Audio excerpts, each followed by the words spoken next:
So 20 years ago, Al Gore's Inconvenient Truth premiered. It was the first film I ever watched about climate change, and it scared the living hell out of me. As a 16-year-old, I remember having existential dread after watching that film in high school and thinking, oh my gosh, I only have 10 years to live. The world's going to be over in 10 years. That was what I took away from it as a 16-year-old. But now we know 20 years later, a lot of the predictions in that film have not come true. He talks about Mount Kilimanjaro not having glaciers, Glacier National Park not having glaciers, Arctic being ice-free in the summers. That has not come true. He also talks about carbon emissions in this sort of very negative way, obviously, because that was the point of the film. And he has this moment where they come on the film on the screen, and carbon CO2 is a greenhouse gas, and he has them sort of come off as like gangsters. And it's a really weird like mental thing in your mind where now your brain's associating CO2 with gangsters. And I just recently rewatched it. That really stuck out to me because we all know from biology class that CO2 is a plant food. There's a lot of positive benefits to CO2.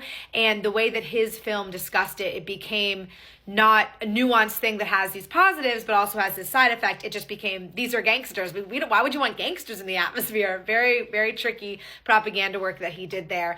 Overall, I think this film was very, very destructive for the climate narrative because it was so biased, so one-sided, and it kicked off this sort of black and white hysteria thinking climate change is existential, we got to do something about this now.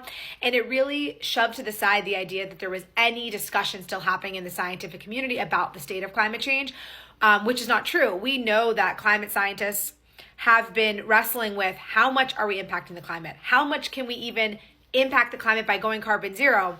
What would be the impacts in our economy if we went carbon zero? Do solar and wind really work? Like, these are real problems and issues that are being very healthfully discussed in the scientific community. And Al Gore did not present that at all and basically said, like, either you support this and you're a good person and you're smart, or if you don't, you're a denier, you're backwards, you're against science.